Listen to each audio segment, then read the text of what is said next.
The Loved Dead by C. M. Eddy, Jr. and H. P. Lovecraft. It is midnight. Before dawn they will find me, and take me to a black cell, where I shall languish interminably, while insatiable desires gnaw at my vitals and wither up my heart, till at last I become one with the dead that I love. My seat is the fetid hollow of an aged grave. My desk is the back of a fallen tombstone worn smooth by devastating centuries. My only light is that of the stars and a thin-edged moon. Yet I can see as clearly as though it were midday. Around me, on every side, sepulchral sentinels guarding unkempt graves. The tilting, decrepit headstones lie half-hidden in masses of nauseous, rotting vegetation. Above the rest, silhouetted against the livid sky, an august monument lifts its austere tapering spire, like the spectral chieftain of a Lemurian horde. The air is heavy with the noxious odours of fungi and the scent of damp, mouldy earth. But to me it is the aroma of Elysium. It is still, terrifyingly still, with a silence whose very profundity bespeaks the solemn and the hideous. Could I choose my habitation, it would be in the heart of some such city of putrefying flesh and crumbling bones, for their nearness sends ecstatic thrills through my soul, causing the stagnant blood to race through my veins and my torpid heart to pound with delirious joy. For the presence of death is life to me. My early childhood was one of long, prosaic and monotonous apathy, strictly ascetic, wan, pallid, undersized, and subject to protracted spells of morbid moroseness. I was ostracized by the healthy, normal youngsters of my own age. They dubbed me a spoil-sport, an old woman, because I had no interest in the rough, childish games they played, or any stamina to participate in them had I so desired. Like all rural villages, Fenham had its quota of poison-tongued gossips. Their prying imaginations hailed my lethargic temperament as some abhorrent abnormality. They compared me with my parents, and shook their heads in ominous doubt at the vast difference. Some of the more superstitious openly pronounced me a changeling, while others who knew something of my ancestry called attention to the vague, mysterious rumours concerning a great-great-grand-uncle who had been burned at the stake as a necromancer. Had I lived in some larger town with greater opportunities for congenial companionship, perhaps I could have overcome this early tendency to be a recluse. As I reached my teens, I grew even more sullen, morbid, and apathetic. My life lacked motivation. I seemed in the grip of something that dulled my senses, stunted my development, retarded my activities, and left me unaccountably dissatisfied. I was 16 when I attended my first funeral. A funeral in Fenham was a pre-eminent social event, for our town was noted for the longevity of its inhabitants. When, moreover, the funeral was that of such a well-known character as my grandfather, it was safe to assume that the townspeople would turn out en masse to pay due homage to his memory. Yet I did not view the approaching ceremony with even latent interest. Anything that tended to lift me out of my habitual inertia held for me only the promise of physical and mental disquietude. In deference to my parents' importunings, mainly to give myself relief from their caustic condemnations of what they chose to call my unfilial attitude, I agreed to accompany them. There was nothing out of the ordinary about my grandfather's funeral, unless it was the voluminous array of floral tributes. But this, remember, was my initiation to the solemn rites of such an occasion. Something about the darkened room, the oblong coffin with its sombre drapings, the banked masses of fragrant blooms, the dolorous manifestations of the assembled villagers stirred me from my normal listlessness and arrested my attention. Roused from my momentary reverie by a nudge from my mother's sharp elbow, I followed her across the room to the casket where the body of my grandparent lay.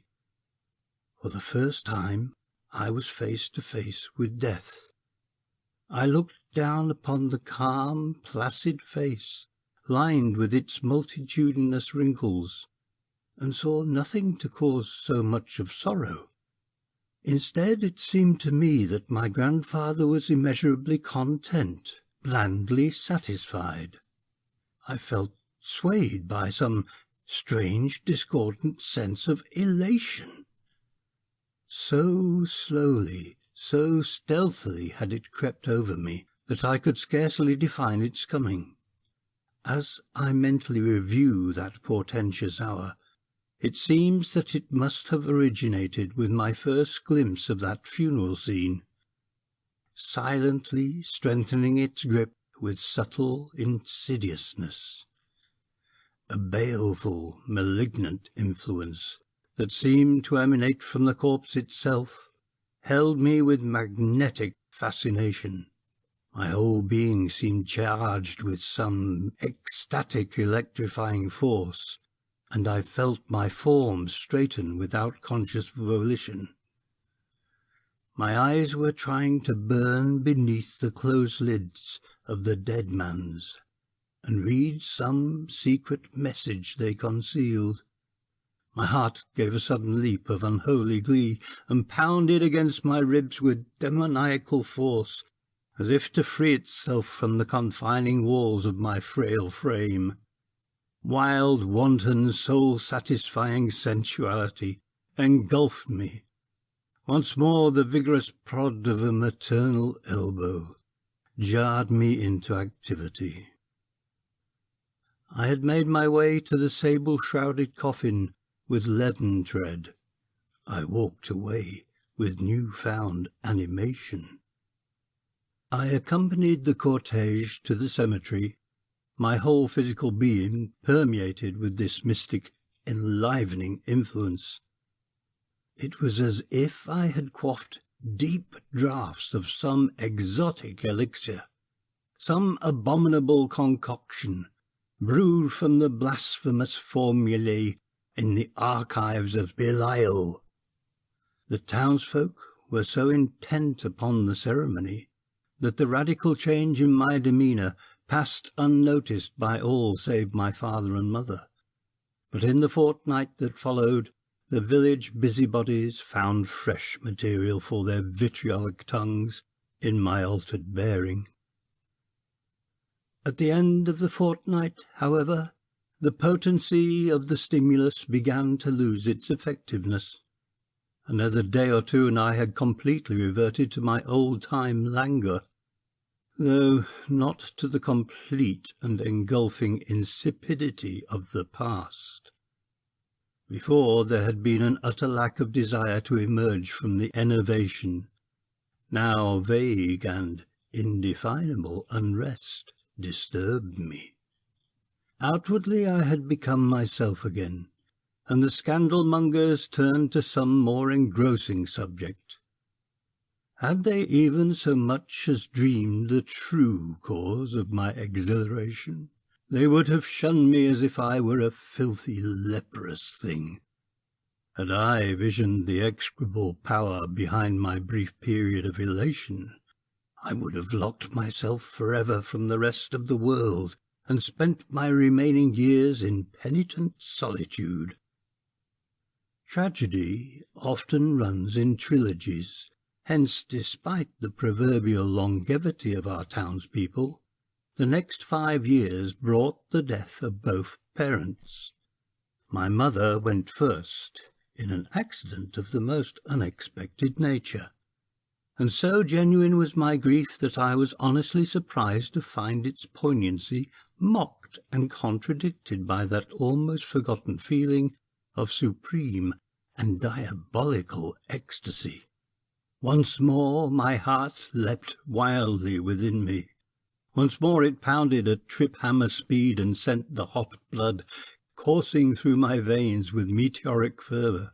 I shook from my shoulders the harassing cloak of stagnation, only to replace it with the infinitely more horrible burden of loathsome, unhallowed desire. I haunted the death chamber where the body of my mother lay, my soul athirst for the devilish nectar that seemed to saturate the air of the darkened room. Every breath strengthened me, lifted me to towering heights of seraphic satisfaction. I knew now that it was but a sort of drug delirium which must soon pass and leave me correspondingly weakened by its malign power. Yet I could no more control my longing than I could untwist the Gordian knots in the already tangled skein of my destiny. I knew, too, that through some strange satanic curse, my life depended upon the dead for its motive force, that there was a singularity in my make-up which responded only to the awesome presence of some lifeless clod. A few days later, frantic for the bestial intoxicant on which the fullness of my existence depended, I interviewed Fenham's sole undertaker, and talked him into taking me on as a sort of apprentice. The shock of my mother's demise had visibly affected my father. I think that if I had broached the idea of such outre employment at any other time, he would have been emphatic in his refusal. As it was, he nodded acquiescence after a moment's sober thought. How little did I dream that he would be the object of my first practical lesson. He, too, died suddenly, developing some hitherto unsuspected heart affliction. My octogenarian employer tried his best to dissuade me from the unthinkable task of embalming his body, nor did he detect the rapturous glint in my eyes as I finally won him over to my damnable point of view. I cannot hope to express the reprehensible, the unutterable thoughts that swept in tumultuous waves of passion through my racing heart as I laboured over the lifeless clay. Unsurpassed love was the keynote of these concepts, a love greater, far greater, than any I had borne him while he was alive. My father was not a rich man, but he had possessed enough of worldly goods to make him comfortably independent. As his sole heir, I found myself in rather a paradoxical position. My early youth had totally failed to fit me for contact with the modern world, yet the primitive life of Fenham, with its attendant isolation, palled upon me. Indeed, the longevity of the inhabitants defeated my sole motive in arranging my indenture. After settling the estate, it proved an easy matter to secure my release, and I headed for Bayborough, a city some 50 miles away. Here my year of apprenticeship stood me in good stead. I had no trouble in establishing a favourable connection as an assistant with the Gresham Corporation, a concern that maintained the largest funeral parlours in the city. I even prevailed upon them to let me sleep upon the premises, for already the proximity of the dead was becoming an obsession. I applied myself to my task with unwonted zeal. No case was too gruesome for my impious sensibilities, and I soon became master at my chosen vocation. Every fresh corpse brought into the establishment meant a fulfilled promise of ungodly gladness, of irreverent gratification, a return of that rapturous tumult of the arteries, which transformed my grisly task into one of beloved devotion. Yet every carnal satiation exacted its toll. I came to dread the days that brought no dead for me to gloat over, and prayed to all the obscene gods of the nethermost abyss to bring swift sure death upon the residents of the city. Then came the nights when a skulking figure stole surreptitiously through the shadowy streets of the suburbs, pitch-dark nights when the midnight moon was obscured by heavy, lowering clouds. It was a furtive figure that blended with the trees and cast fugitive glances over its shoulder, a figure bent on some malignant mission. After one of these prowlings, the morning papers would scream to their sensation-mad clientele the details of some nightmare crime, column on column of lurid gloating over abominable atrocities, paragraph on paragraph of impossible solutions and extravagant conflicting suspicions. Through it all I felt a supreme sense of security. For who would for a moment suspect an employee in an undertaking establishment, where death was supposedly an everyday affair, of seeking surcease from unnameable urgings in the cold-blooded slaughter of his fellow beings? I planned each crime with maniacal cunning, varying the manner of my murders so that no one would ever dream that all were the work of one blood-stained pair of hands. The aftermath of each nocturnal venture was an ecstatic hour of pleasure, pernicious and unalloyed, a pleasure always heightened by the chance that its delicious source might later be assigned to my gloating administrations in the course of my regular occupation. Sometimes that double and ultimate pleasure did occur. Oh, rare and delicious memory! During the long nights when I clung to the shelter of my sanctuary, I was prompted by the Morselian silence to devise new and unspeakable ways of lavishing my affections upon the dead that I loved, the dead that gave me life. One morning Mr. Gresham came much earlier than usual, came to find me stretched out upon a cold slab deep in ghoulish slumber, my arms wrapped about the stark, stiff, naked body of a fetid corpse. He roused me from my salacious dreams, his eyes filled with mingled detestation and pity. Gently but firmly he told me that I must go, that my nerves were unstrung, that I needed a long rest from the repellent tasks my vocation required, that my impressionable youth was too deeply affected by the dismal atmosphere of my environment. How little did he know of the demoniacal desires that spurred me on in my disgusting infirmities. I was wise enough to see that argument would only strengthen his belief in my potential madness. It was far better to leave than to invite discovery of the motive underlying my actions.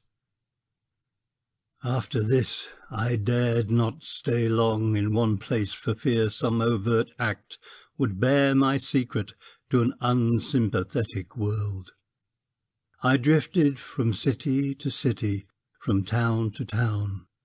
I worked in morgues, around cemeteries, once in a crematory, anywhere that afforded me an opportunity to be near the dead that I so craved. Then came the World War. I was one of the first to go across, one of the last to return.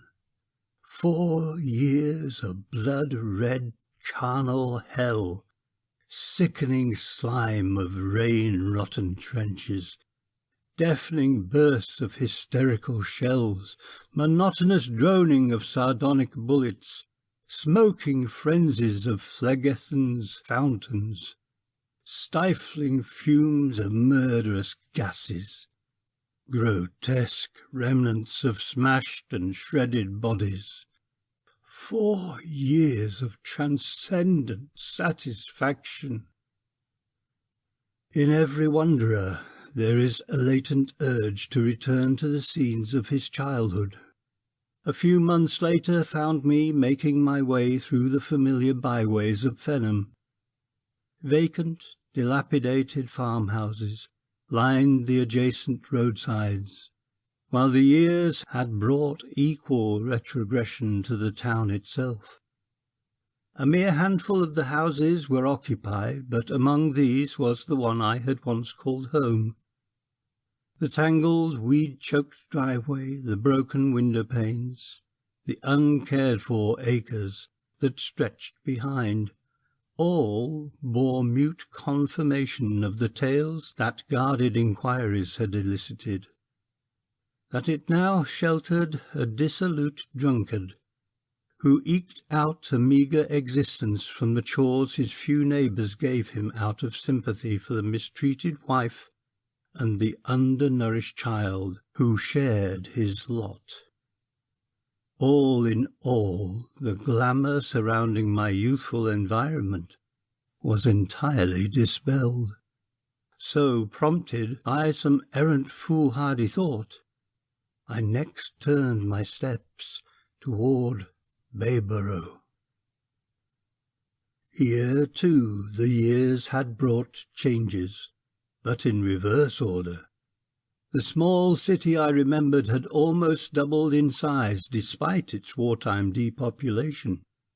Instinctively, I sought my former place of employment, finding it still there but with an unfamiliar name and successor too above the door, for the influenza epidemic had claimed Mr. Gresham, while the boys were overseas.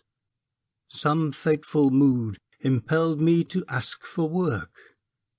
I referred to my tutelage under Mr. Gresham with some trepidation, but my fears were groundless. My late employer had carried the secret of my unethical conduct with him to the grave.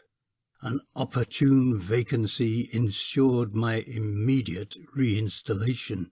Then came vagrant, haunting memories of scarlet nights of impious pilgrimages, and an uncontrollable desire to renew those illicit joys.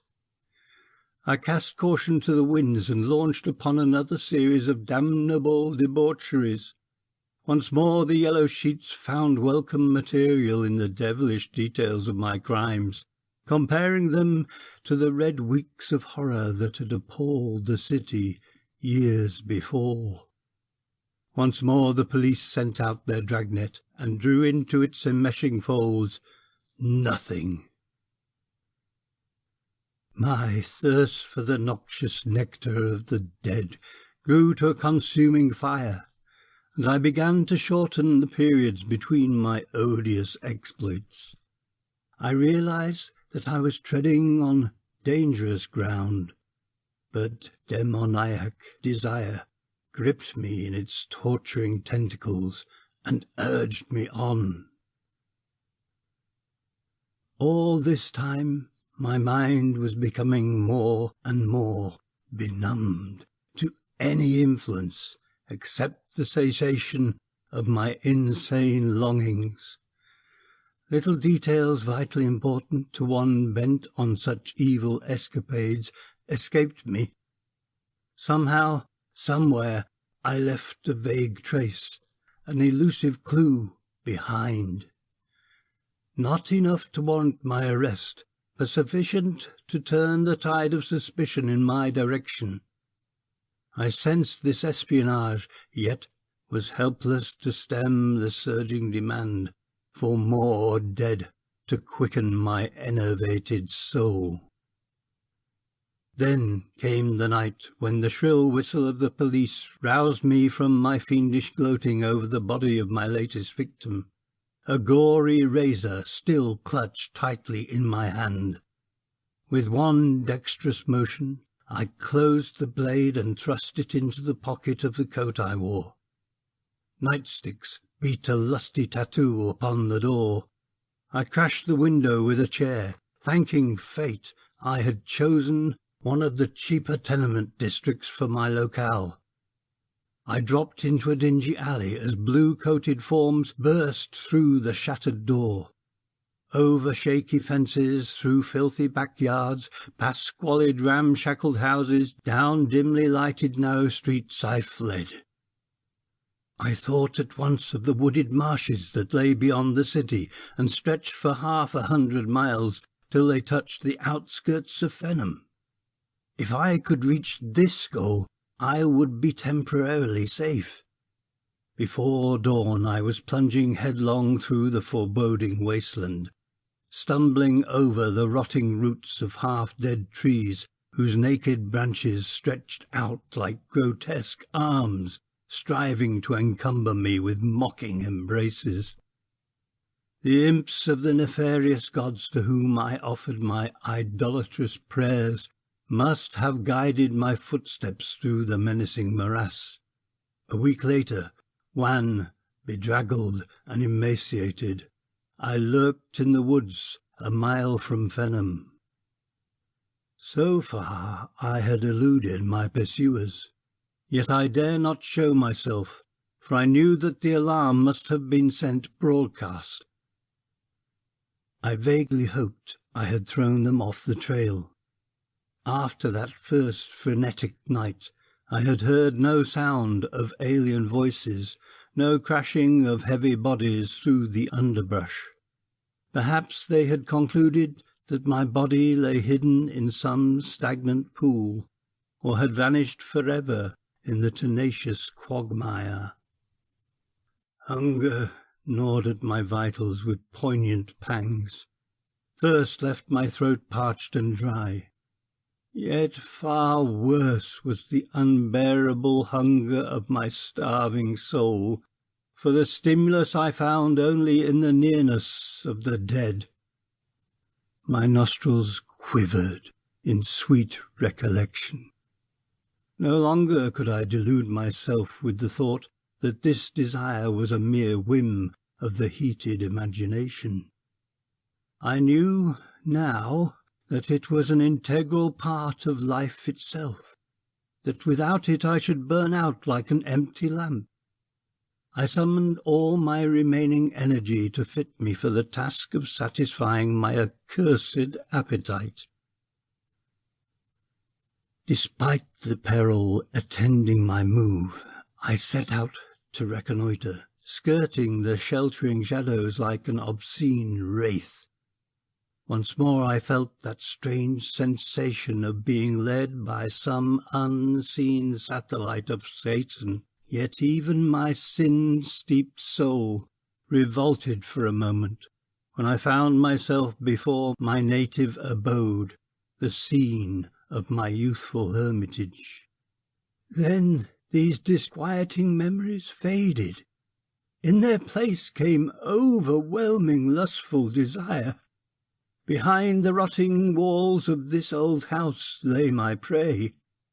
A moment later I had raised one of the shattered windows and climbed over the sill. I listened for a moment, every sense alert, every muscle tensed for action. The silence reassured me. With cat-like tread I stole through the familiar rooms until stertorous snores, indicating the place where I was to find surcease from my sufferings. I allowed myself a sigh of anticipatory ecstasy as I pushed open the door of the bedchamber. Panther-like, I made my way to the supine form stretched out in drunken stupor. The wife and child, where were they? Well, they could wait. My clutching fingers groped for his throat. Hours later I was again the fugitive, but a new-found stolen strength was mine. 3 silent forms slept to wake no more. It was not until the garish light of day penetrated my hiding-place that I visualized the certain consequences of my rashly purchased relief. By this time the bodies must have been discovered. Even the most obtuse of the rural police must surely link the tragedy with my flight from the nearby city. Besides, for the first time I had been careless enough to leave some tangible proof of my identity. My fingerprints on the throats of the newly dead. All day I shivered in nervous apprehension. The mere crackling of a dry twig beneath my feet conjured mental images that appalled me. That night, under cover of the protecting darkness, I skirted Fenham and made for the woods that lay beyond. Before dawn came the first definite hint of renewed pursuit, the distant baying of hounds. Through the long night I pressed on, but by morning I could feel my artificial strength ebbing. Noon brought once more the insistent call of the contaminating curse, and I knew I must fall by the way unless I could once more experience that exotic intoxication that came only with the proximity of the loved dead. I had travelled in a wide semicircle. If I pushed steadily ahead, midnight would bring me to the cemetery where I had laid away my parents years before. My only hope, I felt certain, lay in reaching this goal before I was overtaken. With a silent prayer to the devils that dominated my destiny, I turned leaden feet in the direction of my last stronghold. God, can it be that a scant 12 hours have passed since I started for my ghostly sanctuary? I have lived an eternity in each leaden hour, but I have reached a rich reward. The noxious odours of this neglected spot are frankincense to my suffering soul. The first streaks of dawn are greying the horizon. They are coming. My sharp ears catch the far-off howling of the dogs. It is but a matter of minutes before they find me and shut me away forever from the rest of the world, to spend my days in ravaging yearnings, till at last I join the dead that I love. They shall not take me. A way of escape is open. A coward's choice, perhaps, but better, far better, than endless months of nameless misery. I leave this record behind me, that some soul may perhaps understand why I make this choice. The razor.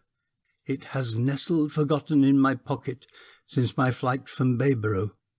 Its blood-stained blade gleams oddly in the waning light of the thin-edged moon. One slashing stroke across my wrist, and deliverance is assured. Warm, fresh blood spatters grotesque patterns on dingy, decrepit slabs. Phantasmal hordes swarm over the rotting graves. Spectral fingers beckon me on. Ethereal fragments of unwritten melodies rise in celestial crescendo. Distant stars dance drunkenly in demoniac accompaniment. 1,000 tiny hammers beat hideous dissonances on anvils inside my chaotic brain. Grey ghosts of slaughtered spirits parade in mocking silence before me. Scorching tongues of invisible flame sear the brand of hell upon my sickened soul. I can write no more.